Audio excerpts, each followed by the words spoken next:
How you doing today, YouTube? Welcome back to Kadere's Life Lessons and Lessons, where life is long and things are short. Today is the day the Lord has made, so let's rejoice and be glad in it. How are you doing today?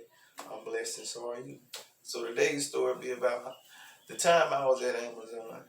In my previous story, I ended up manifesting to go to college, but before, in the midst of that, I ended up meeting this young lady. And when I met her, we connected eyes with one another, and I was like, man, I want to talk to her, and I tear that up, but I had to catch myself, and I asked Lord for forgiveness of that sin and lust, and like I said, as we interacting and by locking eyes, she came to where I was, and we was locking eyes again. She went on by her business. So that night, I was like saying to myself, like, man, I'm gonna say something to her, but going back myself about an hour. And so then I ended up going on the same aisle she was in that night. And I was like, dang it, there she go. And I was like, well, I ain't gonna say nothing to her. I ain't gonna say nothing to him. Just mind my business, pick what I got picking on about here. And as I'm walking back towards the cart where I had it parked at, she had said something to me.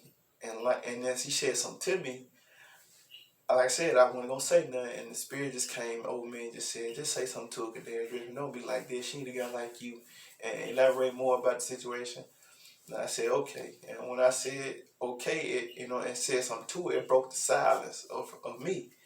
Because the whole time from 2014 to 2015, when I ended up talking to her, before I even met her, I wasn't saying nothing to nobody. I was working and going home, doing what they required, you know what I'm saying? So, and like I said, at the same time, manifesting to go to college. And when she said something to me, she was like, so dang, you just gonna come in here and mess up my fort like that?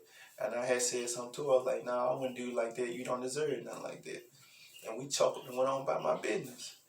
So by toward the end of the night, I had got off, it was like 5 o'clock at that time, I got off at 6. So I ended up seeing her again. She was sitting on the floor with this sad look on her face, and I had walked over to her, and I was like, what's going on? What's wrong?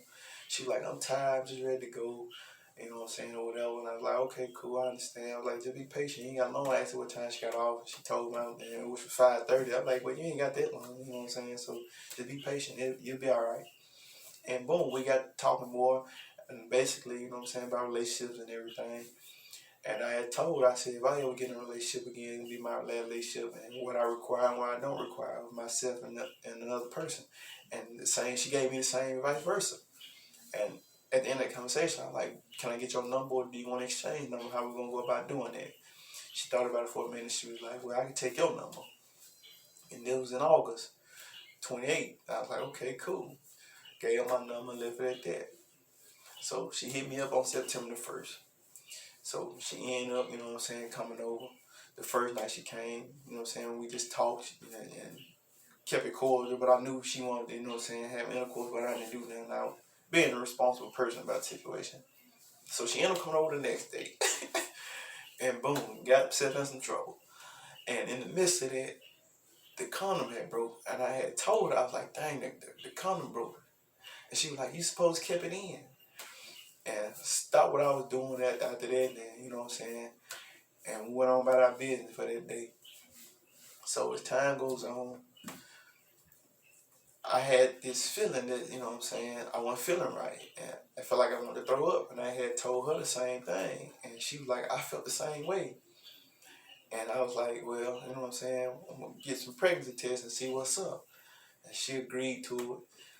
So some weeks after that, I end up, walking towards the front, so walk towards the area we go in to get the RF units or whatever. And as I'm walking that way, some guys walking towards me, and this one particular guy, Lord had told me to pay attention to this dude. And I was like, okay.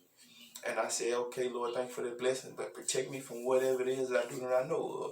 From whatever this, from whatever this guy is, whoever this guy is, protect me from him. And boom, went on by my business. So we eventually end up, getting an apartment. And when I got the apartment, she signed for it, I was just a co-signer.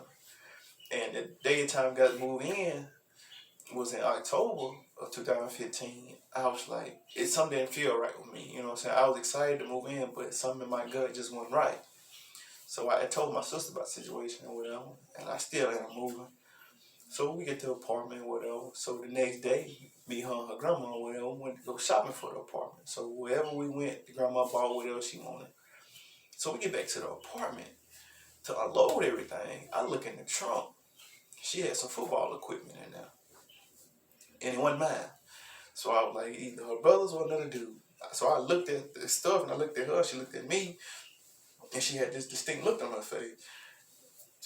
So you know what I'm saying? I didn't say nothing to her. Just got through unloading stuff and went on by my business. So didn't say nothing to her about it after that, nothing. So like I said, the whole month I told we didn't have no intercourse at that apartment or nothing, and we had two separate rooms. So I stayed in her. We was in, you know what I'm saying, one room together for probably about a week or so, and she ended up having this attitude or mood or whatever. So I ended up just staying in the other room. So time goes on in that month of October, she was telling me she'd get up every other morning and she was like, I'm finna go take my sister to school. I'm finna go take my sister to school. But she didn't know that the Lord blessed me with the intuition and knowledge to know what she was doing, and it wasn't right what I felt. So I didn't argue with her, and then I just said, okay. So one particular morning, she said this, and I was in her room, laying in the bed or whatever, sleep, and I couldn't sleep. And so I was like, well, if she don't come back at this particular time, I know she been out cheating. So I got up under every cover that was on the bed, and I even put my head up on the cover, under the pillow, to it. And she came and she you know what I'm saying, unraveled all the clothes and took the pillow off my head. And she kissed me on my forehead, and when she did that, it was like a kiss of death. But I knew someone right, because she came home with her shirt off and her undershirt on, spaghetti strap shirt that she was wearing, and her hair was all over her head. I was like, yeah, she been doing something she ain't got no business. So then I argued with her. So boom, I just went to the other room. So boom, like I said, I had gave her the pregnancy test at the workhouse. But she eventually took it at the apartment. So I guess a couple days later came, and she came there. She was like, I'm not pregnant. What we gonna do? And in the midst of it, she was hugging me while she was saying it. And I was like, something didn't feel right. She had this little fake cry on. And I was like, well, we're just gonna keep trying. And boom, she went up to the other room. So in the midst of it, I'm ironing my clothes, getting ready for work, and she on the phone talking. So as I'm getting, you know what I'm saying, getting myself situated, the Lord had told me, go ahead and enroll in school. So boom, I did that. That's how I got enrolled in Tech that day. It was in October. So boom. And as I got through doing that, like I said, I'm getting ready to go to work. So as I get on the phone, like I said, she on the phone talking. So as I'm getting ready to leave, she was saying, I'm pregnant, girl, such. And I'm saying in my head, she just came in and told me she wasn't pregnant, but she telling whoever she on the phone with that she pregnant. So I was saying to myself, something ain't right. So I just left out the house, went to work, and went on by my business. So she was trying to get me to move out too, but mistood. So she, you know what I'm saying, her daddy used to cut my hair at the same time too. So he was telling me about the situation. So she was calling him or whatever, trying to get me to leave. And he was asking, did he put his hands on you? Did he cuss you out or this, that, and the third? And everything he was asking, there was no to, which was the truth, because I wasn't doing none of the stuff. She was trying to want me out. So one day, I go downstairs, she had these 2 bags of clothes, and they weren't mine. And I know they weren't her brother's. So, and I, like, what the world? She's like, I was like, she must try to move a nigga in here. You know what I'm saying? So I ain't say nothing to her, went on about my business. Played dumb to the fact. And in the midst of it, as we get in the apartment now, we went to get the lights turned on. And I had told her, I said, well, what do you want me to, you know what I'm saying, how much you want me to give you on the lights? She was like, no, you ain't got to do nothing. I got it. I was like, you sure? She was like, yeah. So she went on there. I was like, well, if anything happened, it ain't on me. It's going to fall back on her. So she came out, taking care of that bit. And then we went to go get the wash and dry the same day. I was like, you know what I'm saying, how much is the wash and dry? I can give you half on it or whatever, how much you need. She was like, no, I got it. You good. I said, don't worry about it. I was like, you sure? She was like, yeah. So she went in there and take care of the business. And in the midst of it, when she left, I was like, something ain't right. I said, well, if something go on and fall back on her, it's her fault, not mine. It's money in my pocket because I asked. And plus, that's what I'm here for. I'm told your boyfriend what I'm supposed to be happy, but this is what you asking for. So I said, okay. So by the time she came on out, boom. So like I said, that's what went on before we got to the apartment. In the midst of getting it, you know what I'm saying? So boom, back to this topic at hand. So like I said, she was saying she was pregnant, so she wanted me out. So I ended up leaving the end of October and moved back to my mom's place. And I ended up going to college the next year, 2016. 2016 in February. So time goes on. I'm at college, so one day, you know what I'm saying, I'm outside and there was two other guys outside with me, and a piece of me left from my downstairs area and my chest at the same time. I'm like, what the world? And it made me jump. And I'm looking at them, they looking at me, and they asked me, was I alright? And I told them, yeah, but in the back of my head, I'm like, no, something ain't right. A piece of me just left. And it's not normal. And so, boom, I go home, you know what I'm saying, after school's over and everything, and I'm like, something ain't right, man. I'm like, I must have got a baby on the way. Or something, I must have got a baby. So I'm like, man, Lord, who can I call? I was like, should I call my dad or my homeboy? I was like, well, my dad wasn't in my life, and ain't no telling if he knew how he felt when he had me. So I'm like, well, I'm gonna call my homeboy. He been in this experience dealing with a baby situation. So I'm calling him, talking to him. But he was just agreeing and disagree the whole time. And it didn't even feel authentic. He was just, like I said, agreeing and disagree. So hung on with him, and boom. So after I graduated, I ended up moving to Virginia 2 weeks after I graduated. And as I'm there, like I said, a piece of me was gone, and I didn't understand what was going on. I'm trying to figure out, and the piece of me was gone, it just wouldn't leave. I did everything I possibly do, prayed about it, tried to smoke it away. I tried to date other females, like I tried to forget about it, but it just wouldn't leave. So I eventually came home in November to visit in 2017, and I ended up going to her grandma's house one day when I came. And when I got there, guess who was there? She was. So when I got there, she came to the door. She hugged me real tight, like one of them hugs, I miss you all my life, where you been type hugs, and wouldn't let me go. And boom, we sat down at the table.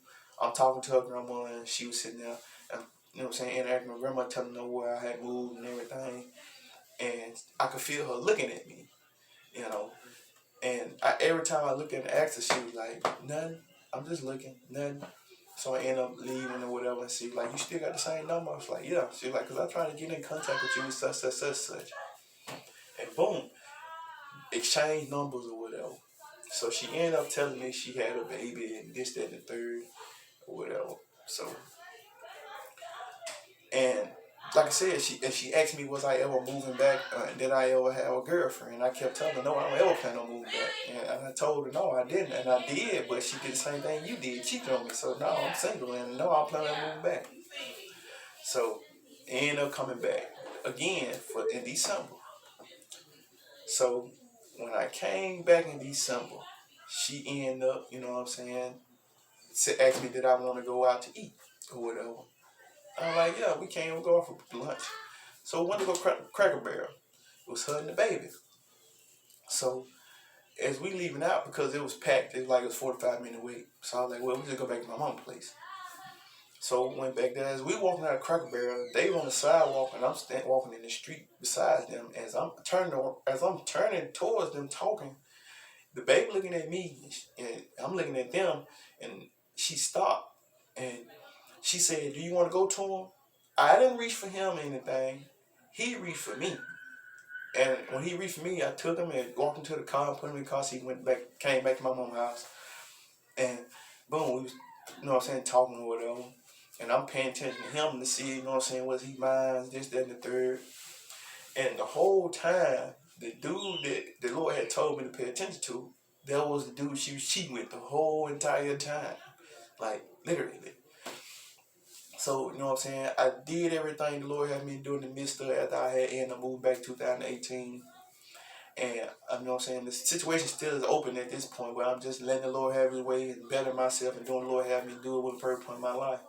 You know, so if somebody's going through this situation or been in this situation, man, just do the Lord have you do and let it be when he tell you to let it be, because he knows what's in store, you know what I'm saying? So just keep holding on to faith and let the Lord have his way and let him, you know what I'm saying, show you to be the better person of you, and, you know what I'm saying, to break from generation curses regardless of what your parents didn't do. And so you can do for yourself what that child is yours.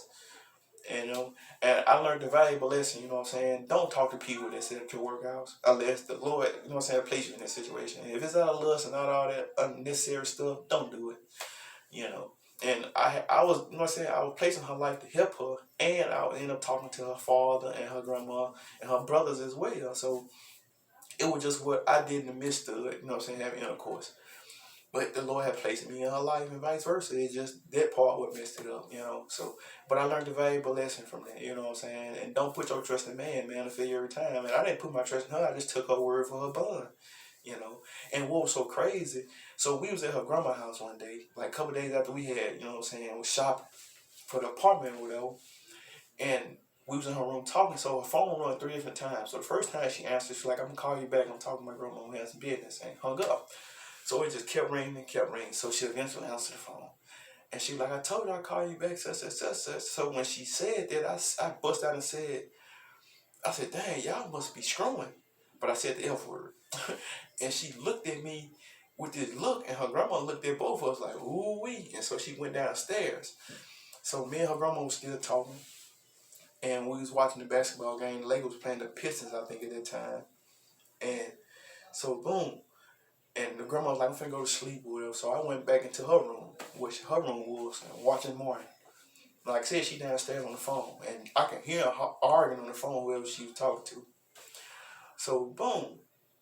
So the Lord had told me to turn the TV off. So I muted the TV. And what I caught in the conversation, she was like, well, I brought you some breakfast and you know what I'm saying, I want to watch Netflix with you, but you just ate and rolled over like you want to be bothered. So I'm saying in my head, hold on.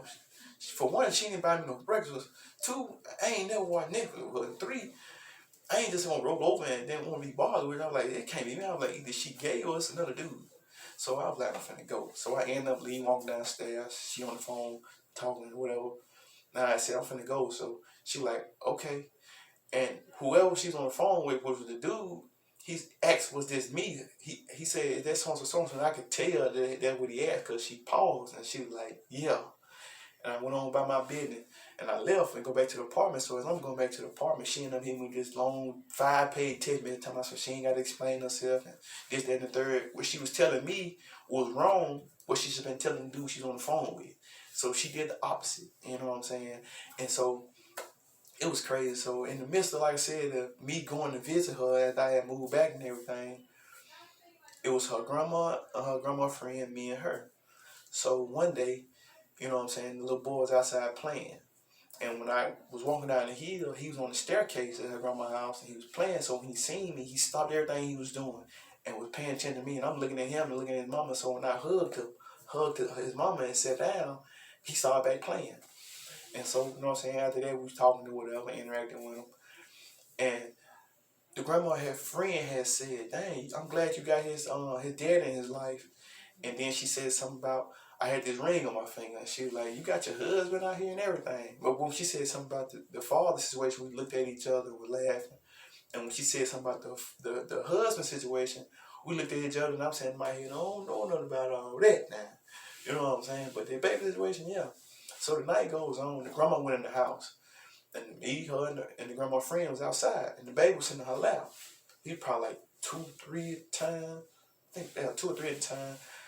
And yeah, and I was finna ready to go because the Lord had told me, I'm sitting at the table, the Lord said, just go and get up and go. She finna ready to go. She mad about something. So as I'm getting up from the chair, I'm pushing myself up. So the Lord just told me to look up. So I'm looking up. The little boy looking dead at me the whole time I get up. So I got up from the table and walk around where she was at. I'm sitting right here. She's sitting in front of me and the grandma friend on the side. Like I said, grandma in the house. I was like, dang, if the grandma was outside, she would have, was seeing all this. So, like I said, as I'm getting up, walking around the table, and he was watching Shrek. And I was like, what you watching? I was like, what you watching, man? So he looked back at the computer and looked at me, and he reached for me without me reaching for him. And I'm holding him and looking at him, you know what I'm saying? And he started to, as he in my arm, started to sit like this, because me and my mom sit like this when I'm thinking. And he was doing the same thing when I was holding him in my arm. And I'm looking up in the sky. I said, Lord, it can't be real. Like, only person sit like this is me and my mom. And the Lord telling me your little sister sit like this too. And I was like, dang. I was like, okay, well, I don't know for sure, but I know. I said, thank you, Lord, for that blessing, but I know for sure me and my mama sit like this. So I put him to my other arm. You know what I'm saying? I looked at her and I was like, he sit like me and my mama. She just sitting there laughing and smiling. So, you know what I'm saying? Boom. So as they get ready to go, she put him in the car. In his car seat in the truck. And he just started busting out the crying. So we ended up taking the DNA test like 3 different times. The first time it came back that it was inaccurate because I guess whatever was going on, it didn't take Cause we had got the take it home test from CVS. I got it. It was like $100. It didn't work the first time. The second time they sent it back. We had to do it again. It didn't work. So the third time we had to go to this testing center, and boom, it did it. So in the midst of it, we got the results back. The results came back that he wasn't mine. But what the Lord has showed me from what I've experienced dealing with her at this baby situation was totally different. You know what I'm saying?